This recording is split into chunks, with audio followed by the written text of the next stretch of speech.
I want you to start this off with a thought exercise. Just picture like a tiny little point, like those little points on the grids that you would use back in algebra in school, like the XY axes, stuff like that. Just like a tiny little point. Now, the thing is, those points still have size to them, right? Like they still have some amount of height and width. Otherwise, you would not be able to see them. But those points are supposed to represent something that has no size. They're supposed to represent something that has zero dimensions, just no height, no width, no depth at all whatsoever. So the dot that you would place on those grids or on those axes, those were merely representations of the zero dimensional points that they were supposed to stand in for. So try and picture in your mind an actual non-dimensional point. Obviously, you're not going to be able to actually imagine it, right? Like, as human beings, our brains are not going to be able to picture something with no size. That doesn't even make sense, right? If it has no size, you're not going to be able to picture anything there because there's not going to be anything there if it has no size. But just kind of go with it. Just, sort of attempt to imagine that. Attempt to imagine a point that has no size. Like it's an actual point with no dimensions at all. Okay, what shape would that point be in? You might be tempted to say, well, it's a dot or it's like a tiny little circle, but no, remember, it doesn't have any size. So your default way of picturing it is probably going to be like a dot or like a shrunken little circle. Or maybe if you're picturing it in 3 dimensions, you'll picture like a sphere getting shrunk down to where it's like a tiny little 3-dimensional dot. You'll probably most likely be picturing something that's circular or spherical in that way, like a dot or a tiny little point ball or something like that. But no, realize that if it's an actual point with no dimensions and no size, it doesn't need to be a circle. Like you would get the same result if you took, let's say, a triangle and shrunk it down to be such a point, right? So you could start with a big circle and shrink it down and picture it just being like a little dot. Okay, yeah, sure, that works. But you could also do the same thing if you pictured it as a triangle. If you take a triangle and shrink it down to a tiny little point, you're still going to end up with something that has no size. So both the circle and the triangle are going to disappear into this little non-dimensional point. You see that? And you can do this with any shape. I mean, circle, triangle, square, an amorphous cloud. You could even do it in other dimensions. I mean, picture it as a sphere and shrink it down. It's going to vanish because it has no size. Picture it being like a pyramid, right? Like another 3-dimensional shape. Shrink it down. You're still going to get a point that has no size. So we can start with literally any shape, shrink that shape down, and it's going to turn into our non-dimensional point. It's going to vanish from your imagination. What this tells you is that our non-dimensional point, it can simultaneously be said to be any and all shapes and yet no shape at the same time. Right? It has no size, so how could it be in any shape or any form? But at the same time, it's the end result of taking any shape in any dimension and shrinking it down to the point where it vanishes into a point. Right? So is it every shape? Is it any shape? Is it no shape? It's a combination of all those answers. So what is the answer to, quote unquote, what's the shape of a point?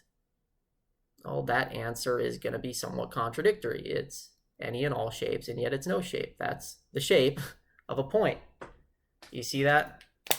Let's take this further now, though, because it gets a little bit more bizarre. And a lot of this is obviously going to be like common sense. It's not things that people typically think about. So, of course, this isn't anything new. It's a thought exercise where we're kind of mulling over some of these things that aren't commonly thought over. Okay, so a point can be any shape. It's even no shape at all. Okay, now here's where the question gets a little bit more bizarre. How many points are there in a point? So we're not talking about the shape of the point now. We've already sort of answered that question, or we've answered it with a non-answer, right? The non-answer is the answer that we got, but for lack of better phrasing, we've already answered that question. So we're not asking what shape or form the point is in now. Instead, we're asking how many points are there? Well, think about it like this. If a point has no size, picture what would happen if you were to take like infinitely many of those points and try to like stack them on top of each other like a tower. Like picture if you tried to build a tower of these points, what would happen? Well, they have no size, so they would never stack up to anything, right? I mean, infinity times 0 is still going to be 0, right? So you could stack them forever and ever and ever, but they have no size. They're never going to stack into anything at all. And this is the case no matter which direction you stack them in. You could stack them linearly, again, like you're building a tower. They're never going to build up into anything linear. You could stack them on top of each other. So like picture if our point was on the surface of a grid or a piece of paper, like what you would do in algebra. And if you were to try and like stack those points on top of that point on the paper, like so that they start building towards your face, like if you were to try to do that, they would never stack out of the paper. They would, again, never build up to any amount of size, so they would never build towards your face. So no matter what direction or what dimension we're stacking these non-dimensional points in, they're never going to turn into anything else. They're always going to stay as this vanishingly small non-dimensional point. So how many points are there in a point? Well, there can be any number of them. If you stack infinitely many points, it's going to be identical to there being one single point. Do you see that? And it's going to be identical to if there's 2 points or 3 or 4. So literally any number of points is equal to one single point. And one single point is equal to any number of points. It goes the other direction as well. They're all equal. But even stranger than that,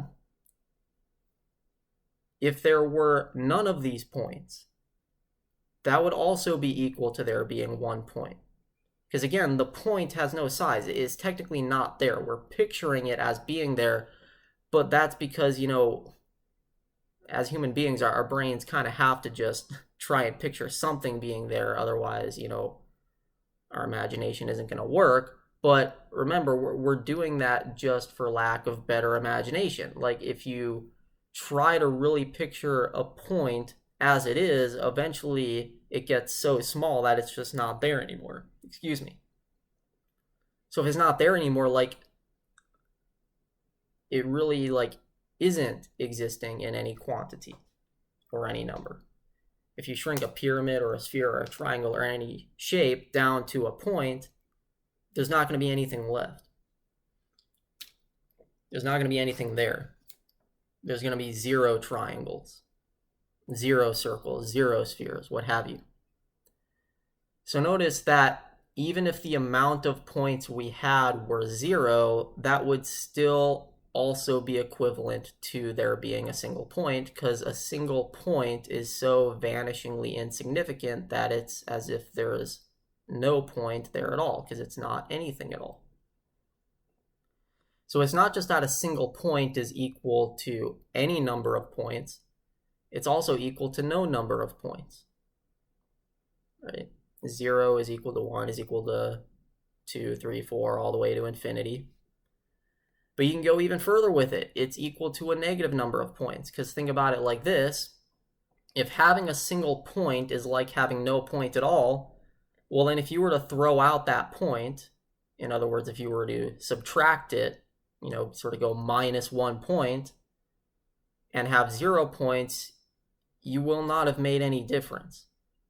Like subtracting a point is equivalent to not subtracting a point. You know, you do 1 point minus 1 point, that 1 minus 1 is still equal to 1, right? Because you have 0 points now, but that's just equivalent to having 1 single point. So now what if you do that? What if you have 1 point, you throw it out, so that's 1 minus 1. Now you have 0 points, which is still equivalent to the single point that you had before. Well, if that zero amount of points is equivalent to where you were before, why can't you just subtract again? Why can't you do 0 minus 1 now? See, it's going to make no difference. If 0 points is equivalent to 1 point, just throw out that 0 point now. Now you've got 0 minus 1, so now what? You have negative 1 points. So now you have a negative amount of points. You have a negative number of them. And that's going to be equivalent to having 0 of them. It's going to be equivalent to having 1 of them or 2 of them. So you could keep subtracting. You could throw out that point now. Now you've got negative 2 and then negative 3, negative 4, on and on and on. So you see how when we're working with these non-dimensional points, any and every number kind of just collapses into equivalence with every other number. Having 0 points is equivalent to having any positive number of points. It's also equivalent to having any negative number of points. Right? We could do this with all other numbers as well. There's other, axes of numbers. I mean, we could start talking about complex numbers and imaginary numbers and all that, but this isn't a math video, right? I'm not a mathematician, so I'm not going to go into all that. My point is just that when we're working with these points, no pun intended, any and every number of these points is equivalent to having any other number of those points. It does not matter if you have 1 of them or 0 of them or negative 1 of them or infinitely many of them. It's all equivalent to having just a single point. So there's something very profound about the nature of this point in that it exists in such a tight-knit little singularity. Right? It's such a tight-knit oneness that it can also be many. It makes no difference if there's 1 of it, or many of it, or negatively many of it, right? Or none of it. So see, it's collapsed to such a level of oneness that it's a oneness that includes manyness, and zeroness, and infinitude, and negative infinitude, negative manyness, imaginary manyness, complex manyness, whatever you want to call all the other axes of numbers here with regard to this subject. So it's not just like oneness, it's a greater oneness that is a oneness between manyness and oneness itself. Like it's so one, it's so singular that it's not just one, it's not just a oneness. It makes oneness one with manyness and with zeroness and with infinitude and with negativity. Like all of those become one. So oneness becomes one with all those other options. It's a oneness that includes not just oneness, but also manyness and all the other options. It's a greater oneness that literally transcends oneness because it does not just include oneness. It's simultaneously any and all of them and none of them. It's oneness, it's manyness, it's zeroness, it's infinitude, it's negativity, it's all of those. Okay, now that we've gone into the nature of this point, we've taken this thought exercise to such a point now that it's no longer really a thought exercise. We've kind of lost the ability to think about what this point is at this moment. Because now we can't really say anything of it. It's such a collapsed level of singularity and oneness that we can't even say it's oneness anymore. It's just as viable to say that it's manyness, or that's negativity, or that it's all the other options. So we can't speak about it anymore. We've entered a point of ineffability or speechlessness about what this thing is. We can say it's one, right? We can say it's a singularity or a oneness, but that term is just like a useful little trinket. Like it's expendable. We have to throw it out. It puts us on the right track, right? Like if we think about it as a oneness or a singularity that's so one and so singular that it collapses down to this point, if we think about it like that, that puts us on the right track. But then we realize, oh, wait a minute, if there's one of these points that's equivalent to there being many of them or none of them or a negative number of them, now we kind of have to throw out that term oneness, right? So again, it's a useful term, but it's ultimately insufficient. It puts us on the right track, but as we move forward on that track and make progress, we have to throw it out eventually. It is expendable. This is why you'll hear like Zen Buddhists, some people don't like calling Zen Buddhism, but whatever, Zen masters or Buddhists or whatever, like you'll hear them talk about how like words and terms, they're all useful, but they're expendable. You can deconstruct them. There's sort of a parallel to that with what we're doing here. Essentially, we're thinking through this thought exercise and thinking through this term oneness to eventually deconstruct it and show that it is expendable. We have to throw it out eventually. Not because it's wrong, but because it is so right that it is wrong. It is so correct to think about this singular point as singular that it becomes singular enough to create a singularity between manyness and singularity itself and all the other options themselves as well. So it's so correct to say that it's a oneness that it becomes incorrect to say that it's a oneness, because now it's a oneness that includes all the other options that we talked about. That's where it enters this point of ineffability, such that we cannot speak about it anymore. We can say it is one, but it is so one that we cannot say what it is anymore. We cannot even say if it's one, because it's so one. It's not just that we cannot say it's one despite it being one, it's that we cannot say it is one because it is so one. You see, it's like an explosive oneness. It explodes beyond itself. It's like a self-destruction button, or you self-destruct the very term that you started with. You expend it. Okay, so now let's go further, kind of dig into the point of this whole, thought exercise turned into thoughtless exercise. Picture if that vanishing point, or points, or whatever you want to say, right? Is it one? Is it plural? It does not matter. Point or points. Picture if that point/points was reality. Picture if anything and everything were included in that point. Again, this point is capable of being anything. Remember, it's capable of being a triangle. It's capable of being a circle or a sphere or a square. Any shape in any dimension. It can be a pyramid.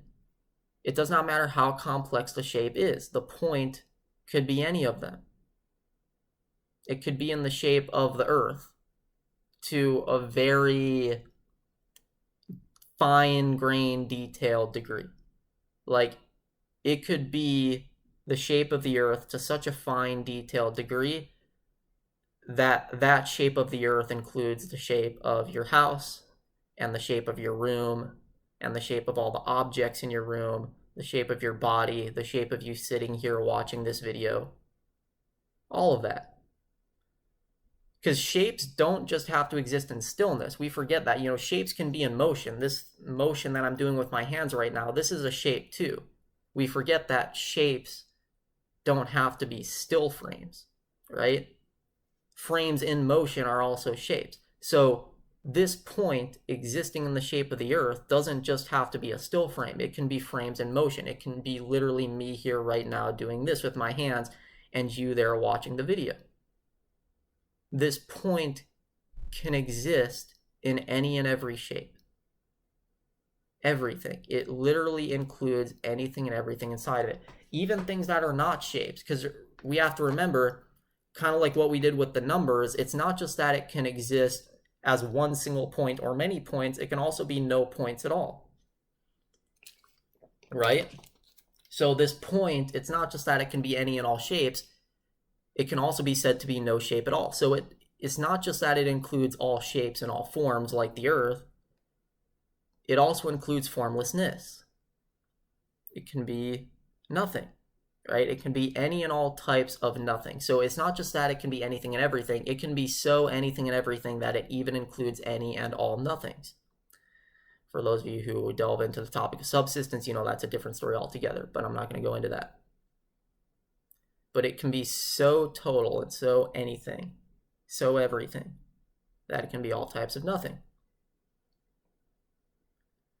There can be other statuses on thingness, right? So we think, okay, it can be things and it can be nothing. What if there's some third option that it could be, right? Something that's neither a thing nor nothing. Well, this point could be that too, right? Just like it could be a negative number of points, which is neither an amount of points nor no amount of points, right? Of course, this point could then exist in a quote-unquote shape or as a quote-unquote thing that's neither a thing nor nothing. So it can be anything, it can be everything, it can be a certain thing, it can be something, it can be nothing, it can be neither something nor nothing, it can be both something and nothing, right? If it can be both many points and no point, right? It can be both a thing and nothing. So it can be both, it can be neither, it could be some fifth status of thingness that's beyond thingness, nothingness, both of them and neither of them. It could be some sixth status, some seventh. Now we're entering into ineffable territory again. Because now what do we say of this point? If it can be anything and everything, such that it can also be nothing or both or neither or some fifth thing or some sixth status or seventh, how do we say what it is? So see, we can say it's a point, we can say that's what it is, but again, that is so correct that it is utterly incorrect. It becomes totally and utterly wrong precisely because it is so right.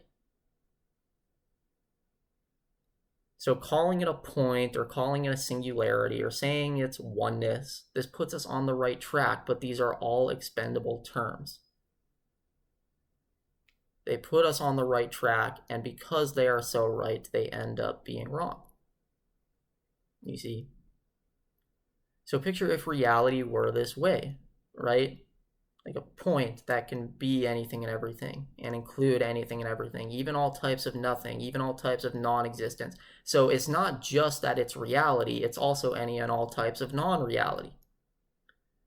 In other words, it's not just existence, it's also any and all types of non-existence. It's also both existence and non-existence, neither existence nor non-existence. Again, for those of you who are into like topics like subsistence, you'll know that's different stuff, but whatever. That's a different topic.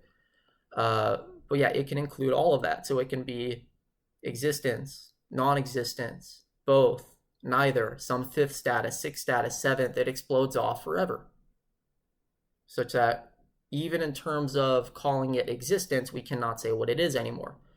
So even the term existence is expendable. It is so correct that it too is incorrect, right? Because this point, it's such a totality of existence that it exists as non-existence and both and neither, right? So even existence itself becomes expendable. It too is deconstructed because it's such a total type of existence that it transcends existence. It's also non-existence and all the other stuff as well. And it's not just that it's all this stuff, right? It's not just that we have stuff. Remember, this point can also be an absence of all that. It can be none of that stuff, no stuff at all, just like detach from it and let it go. It can be that too. It can be that sort of emptiness, which is not even emptiness. Like it's so empty that it's not even empty, right? It's emptied of emptiness. It can be that. It can drop everything because it's not just that it can be any and all of that stuff. It can also be none of it. See? So really realize how all of these descriptions are correct in a way such that they transcend themselves and constantly undercut themselves at the same time. They're groundless descriptions. They are descriptions that are so correct that it constantly undercuts itself lower and lower and lower, such that every term we use constantly gets deconstructed and becomes incorrect even as it's correct. And likewise, they transcend themselves so totally and so completely that we outgrow each and every term that we could ever use, each and every description that we could ever use. We outgrow all of them. Again, not because they're incorrect, but because they're correct, right?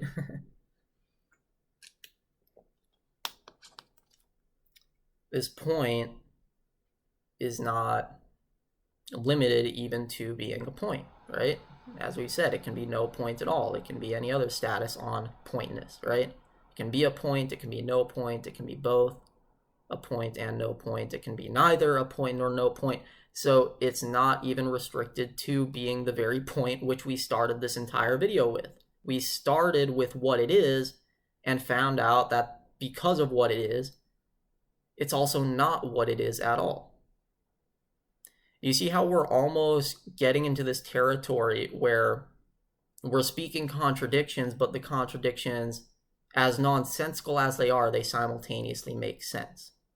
Like we're talking about something which is common sense and yet contradictory at the same time.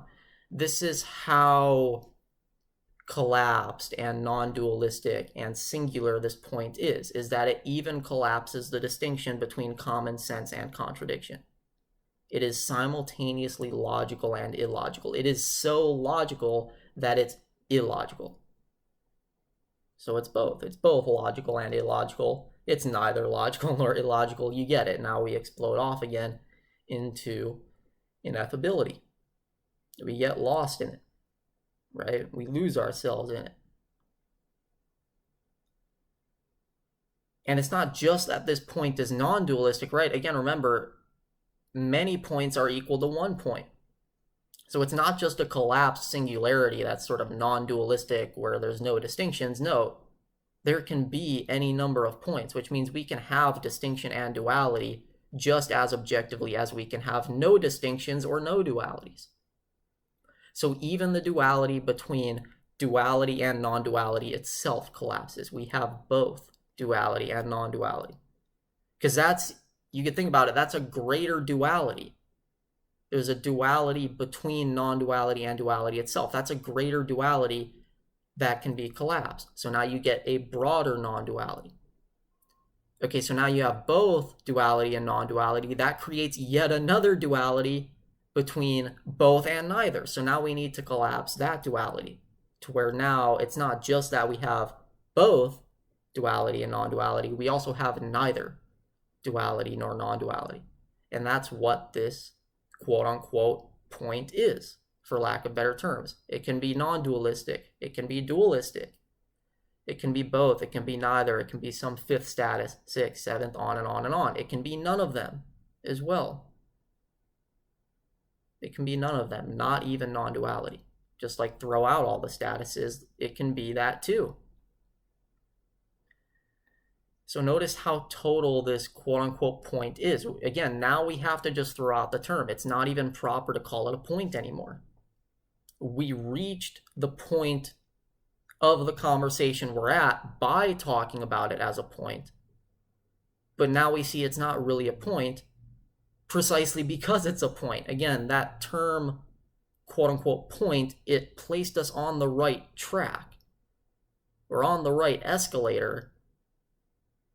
But because that term is so correct and leads us on such a proper progression, it leads us to a point where we have to expend it altogether. So now it's no longer really proper to call it a point. We have to let that go. We have to just enter speechlessness together. We enter speechlessness. Notice something too. How do we speak about the objective truth about what this point is? Like, let's entertain that notion. Let's say this point, you know, whether it's reality or something else, it can be like anything, right? Like I said, it can be reality, non-reality, both, neither. So like whatever we're calling this point, let's just entertain the thought of, well, are we able to say something about it which is objectively true? Well, let's start here. We could say that the objective truth about this point is that it's anythingness, right? It's so anything and so everything that it also includes nothing, right? It includes any and all types of nothing. It includes both. It includes neither, right? So we could sort of say that about it, kind of. I mean, again, even the term anythingness gets deconstructed and has to be thrown out because it's such a total level of anythingness that it includes non-anythingness and both and neither and all that. But for lack of better terms, because we're not really going to find a better term, we'll just say, all right, the objective truth about this point is that it's anythingness. We'll just go with that. We'll purposefully restrict ourselves to that, knowing that it is still very much an improper way to phrase it. Okay, so the objective truth about this point is that it is anythingness. So anythingness is the objective truth. Well, notice something. The fact that the objective truth is anythingness means that this point can, well, be anything. Not just that it can be anything, it is anything. It is a triangle on its own. It is a sphere on its own. It is everything altogether. So notice, it's not just, wow, voice crack there. Notice, it's not just that, making myself laugh with that one. But notice, it's not just that it can be any and all shapes together simultaneously. It can also be each individual shape exclusively, right? So it's not just that it is everything all in one simultaneously. It can be each individual thing unsimultaneously. It can be just a triangle all on its own, like nothing else exists, just a triangle. So like picture if you were the only person or being that existed and there's nothing else. This point could assume that scenario. It could assume that form or that circumstance such that there's just you and there's nothing else. See, so it's not just capable of being everything simultaneously, it's simultaneously capable of being everything unsimultaneously. It can be just a triangle. Nothing else exists. Just that. It can be just you. Nothing else exists. But yeah, sure, it can also be the sort of collective set of all those things. But notice something. If it can be just one thing exclusively, notice that if it were to do that, that would be the objective truth. It would be objectively 100% true to say that this point is just a triangle and nothing else, because there are no other truths. Everything else is false. It is only solely correct to say that it's a triangle. That becomes the objective truth. But it's an objective truth that is simultaneously a relative truth, because notice that, yes, it can be just a triangle where nothing else exists, but again, it can simultaneously be everything simultaneously such that it just being a triangle becomes a relative truth. So now we collapse the distinction between absolute truth or objective truth. We'll use those interchangeably. We've collapsed the distinction between absolute truth and relative truth. It is now both absolutely true and relatively true to say that this point is just a triangle and nothing else. It's also both absolutely true and only relatively true to say that it is everything all at once, right? Because if it is everything all at once, that's the objective truth. That is what it is totally. But at the same time, it's only a relative truth because it can also just be each thing unsimultaneously such that it becomes incorrect to say that it's all of them at once. So notice that something can be objectively true and yet still be false with regard to this point. Think about that. Something can be objectively true and still be false. This obviously breaks classical logic because it breaks the very definition of what it means for something to be objectively true. By definition, if something is objectively true, that means that it cannot possibly be false. What we're saying is, yes, this point can be a triangle and only a triangle such that there is nothing else. There cannot be anything else. So we can say it's objectively true that it's a triangle because there's no possible way in which anything else is true. And yet, despite it being 100% objectively true, we can somehow transcend objective truth and find a way for it to nonsensically and impossibly be false. Notice that we're doing something that is purposefully nonsensical and impossible. It is impossible to transcend objective truth and render it false, and yet that is precisely what we're doing. We are doing the impossible. We are making the objective truth simultaneously relative. Because this point, if it includes anything and everything, it also includes any and every impossibility. You see that? So no matter what you think is impossible, it's going to include that. Refer back to my video, the storytelling axiom, the 2-part video where I talked about how even blatantly false statements like this skin looks green to you in your direct experience, even completely false statements like that can be not only true, but objectively true.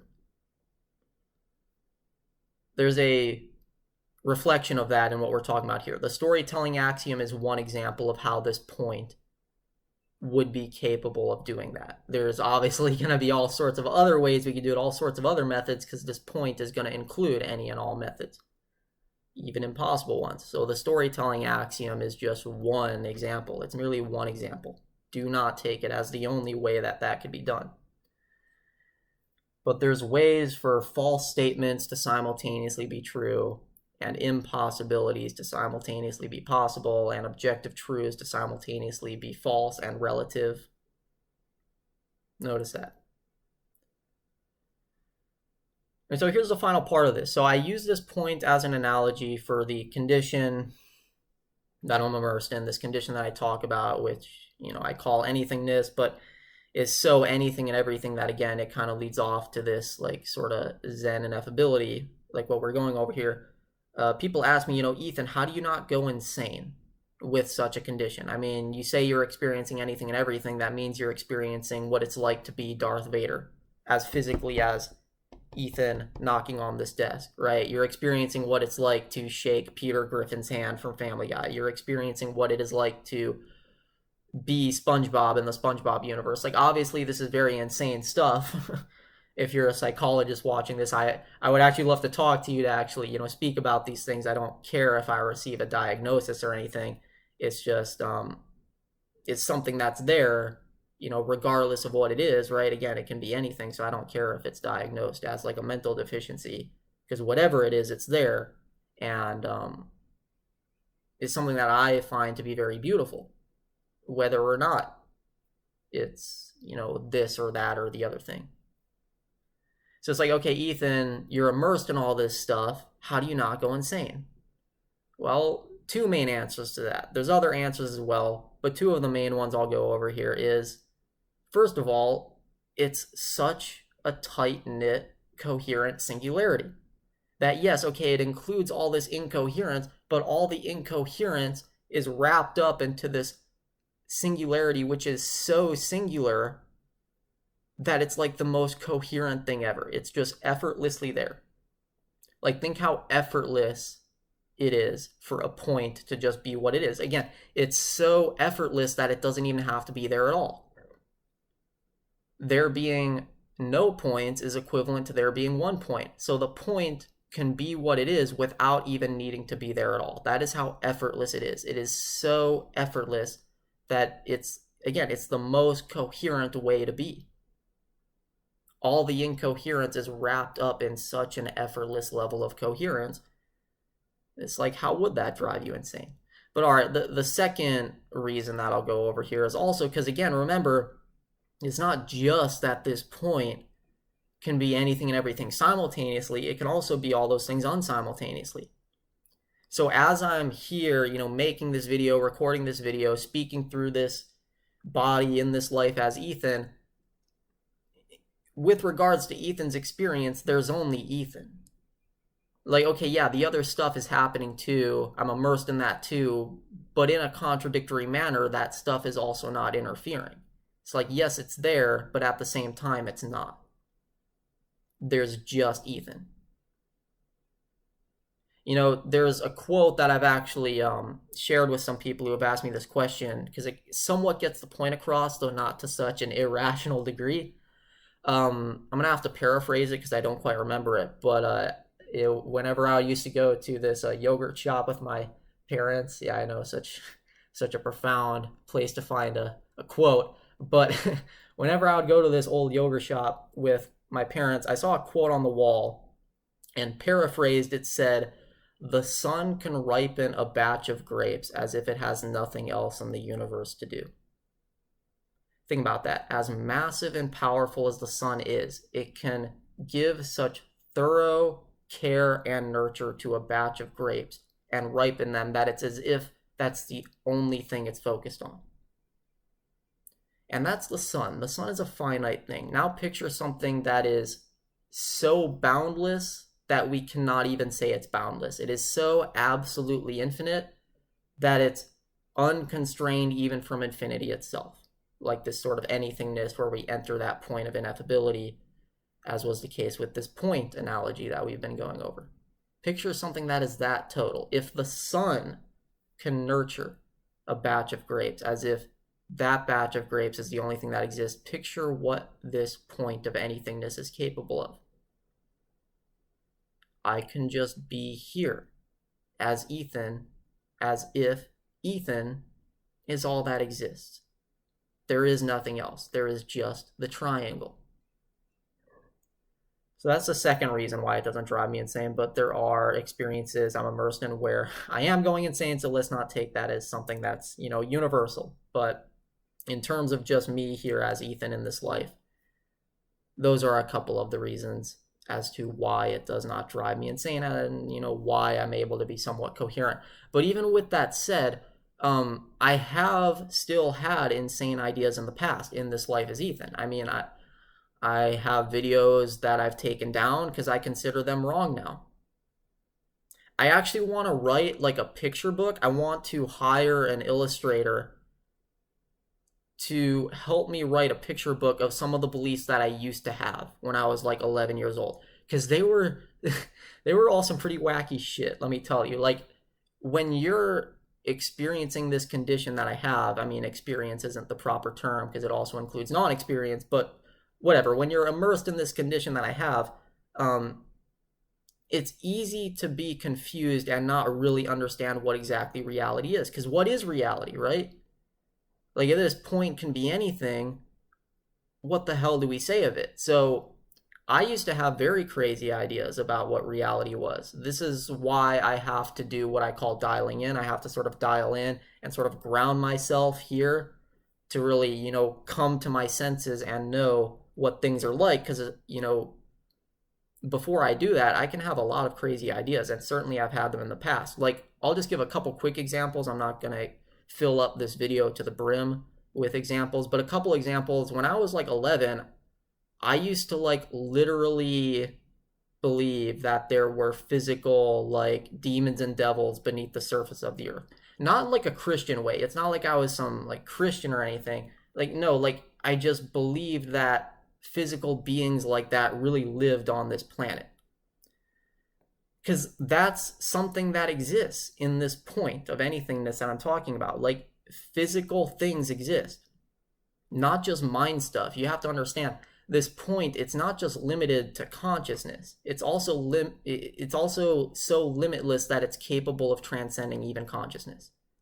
Like, you can have very physicalistic, materialistic truths or realities, such that you can have like literal physical devils and demons and all that stuff. It's not just mind stuff anymore.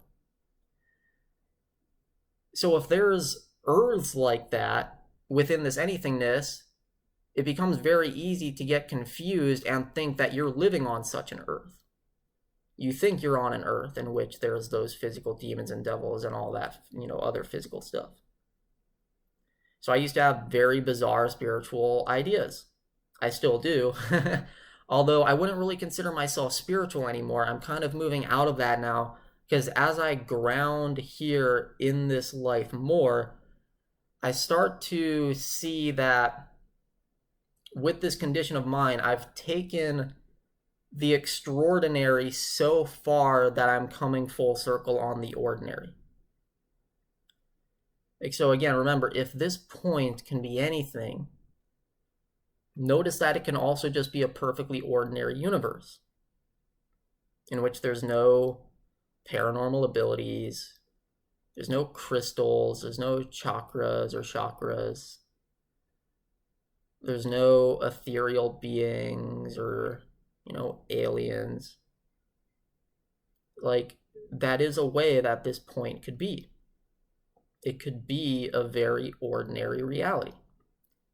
And so as I come to my senses, I'm starting to not really believe in this stuff anymore. I'm not really as spiritual anymore. Over the past month or so, I've kind of just started to assume a very ordinary worldview. Now, again, like if you ask me, okay, Ethan, do you think psychics and aliens and all that are real? Of course, I'm going to say yes. I mean, I just told you that this point includes anything and everything, even Darth Vader. So I'm going to tell you that even fictional characters are real. But again, even if that stuff is real, the other stuff that's real also includes it not being real. There are real cases in which that stuff isn't real at the same time that it is. So, just because I say that stuff is real, this is going to be a contradiction, but just because I say that stuff is real does not mean that I think it's real. Like, okay, Darth Vader exists, but go find me Darth Vader. Like that's just not a thing here and now where we are. It's just a fantasy. You see? I'm starting to regard a lot of the spiritual subjects in the same way. Psychic abilities, paranormal abilities, all that stuff. The more I look into that stuff and research it, the more I start to get a feel for this place we are in here and now. And the more I ground myself in the here and now, the more I see that this is just a very ordinary place. Now, I'm not closed-minded. I'm not saying like definitively that ghosts aren't real here, or that there are no aliens on other planets out there in this universe. Like, I'm not saying that. I'm a forward-thinking skeptic right now. That's kind of where I am. I've taken the extraordinary bizarreness of this anythingness so far that I've just come full circle, and now I'm just a very ordinary skeptic. Like, okay, yeah, I'm open-minded to there being paranormal abilities, but show me the paranormal abilities first. I've seen like a couple demonstrations of subtle paranormal abilities, but they weren't that profound or that significant. I myself, as Ethan, I've performed like psychic feats for my parents and stuff. If you were to talk to my parents, they would tell you all sorts of stories of things that I used to do, like find lost objects for them and all that. But see, the thing is, I lived with my parents for almost 20 years. So really, if you look at the entire timeline, like the number of times that I accurately, let's say, found a lost object or like read my mom's thoughts or something like that, like the amount of times I've done that, it's so sparse and so inconsistent over the nearly 20 years that I would not claim that I'm a psychic. Like, I would only feel comfortable claiming that I'm a psychic or that psychic abilities are real if I or somebody else were to consistently demonstrate an ability to do those things to a significant degree. Like, let me think of a number from 1 to 100 and you accurately guess the number like 20 times in a row. That's the sort of significant level of demonstration that I'm talking about. But I don't see anybody doing that. I don't see anybody who is quote unquote psychic to that degree. And I myself have never done that here in this life. Like in this anythingness, there's beings that are like that, but they're not here. Like, I have not met anybody here who is like that. I myself have not performed any feats like that. So at this point, I'm kind of like, well, even if psychic abilities are real, they seem to be very low powered, such that they're negligible, and we can kind of, just might as well say that they're not real. Maybe they're real, but they're kind of insignificant, such that we don't even really have to treat them as such. That's where I'm at now. So I'm not closed-minded to those ideas. It's just, again, I have a very ordinary, kind of just mundane, skeptical worldview now. I'm not really spiritual anymore. If I had to choose a label for myself, I would say maybe I'm still mystical. Like, obviously, a lot of the topics I talk about, they're still very mystifying, right? Like, they're very ineffable. And really, the root term for mystical is just mystery. Right? So like, what is this point that we've been talking about? That's essentially a mystery. We cannot figure out what it is because it's so total and so ineffable. So there's mysticism in that, but I'm starting to see that it's possible to create a practical distinction between the term spiritual and the term mystical. So if you ask me where I'm at right now here in this life as Ethan, I would say that currently at this moment, I am mystical but not spiritual. I feel more secular now. Again, I feel more ordinary. I have a very ordinary view. And this isn't a problem. Like, if you take the extraordinary so far that it wraps back around to the ordinary, you start to see beauty in very ordinary things. Like, again, if anything and everything can exist in this point, then just rain falling from the sky as you sit out on your porch, just that can exist. There's just rain. There's no rain spirits. There's no elementals. There's no rain energy. Like, none of that new age spiritual stuff. Like, rain just becomes rain. There's just rain. It's like a sort of Zen ordinariness. Rain is just rain. Take the extraordinary so far that you can see the beauty in the ordinary, that there can just be rain. It does not have to be anything spiritual to be beautiful. Like, what's wrong with living in a universe that's just atoms and molecules and stuff like that? I'm not saying that we are. If you ask me, Ethan, do we live in a materialistic or physicalistic universe? I'll say, I don't know. I don't really know. I got to dial in on that more to really give a hard answer there. So I'm not saying that we live in a materialistic universe full of atoms and stuff like that. My point is just that take the extraordinary so far, become so open-minded that you have no problem with that being the case if it were true. Come to such a point that you are able to see beauty in even a very ordinary world like that. See beauty in atoms, molecules, science, like whatever it is, no matter how ordinary it is. Why do we need the spiritual baggage? We don't. We can be very mystical without it. We can be mystical without being spiritual. And that's where I'm at this point in this Ethan life. I know it probably gets annoying for me to always be speaking in third person. But that's where I'm at. I'm a sort of like secular mystic, I guess. Like, again, if I had to choose a label for myself, I guess at this point I would say, like, I'm a liberal mystic. I'm a mystic that isn't really tied to spiritual subjects anymore. So I guess that's the way I would put it. And if you have like experiences with that, again, you can just sit there and watch the rain and find beauty in it just being rain. You don't need there to be an extra layer of spiritual significance. Why can't rain just be rain? Why can't it? What's wrong with that? What's so ugly about that? I think it's very beautiful that this anythingness is so total that you can just have a thing there as if there's nothing else. You can just have rain as if there's nothing else. You can just sit there and have that all on its own, like the sun ripening the batch of grapes. There's a very profound, very grounded, very wholesome beauty in that. And it's simultaneously radical and ordinary at the same time. Again, it's so extraordinary that it comes full circle on the ordinary. I'll finish on that with an analogy. Picture if you were to just sit or stand here where you are and go off and explore like everything. Everything. Not just everything that exists, but like literally anything and everything. Like all the stuff I'm talking about, like Darth Vader, fictional universes, all that. Like if you were to just go on a journey and explore everything, whether or not it exists, where would you finish that journey? Now, technically you never would finish that journey because there'd always be more to explore, right? It includes anything. So there's always going to be more exploration. But for the sake of this process, just picture what would happen if you were capable of finishing such a journey. Where would you finish that journey? You explore anything and everything. Where do you come back? Where do you return?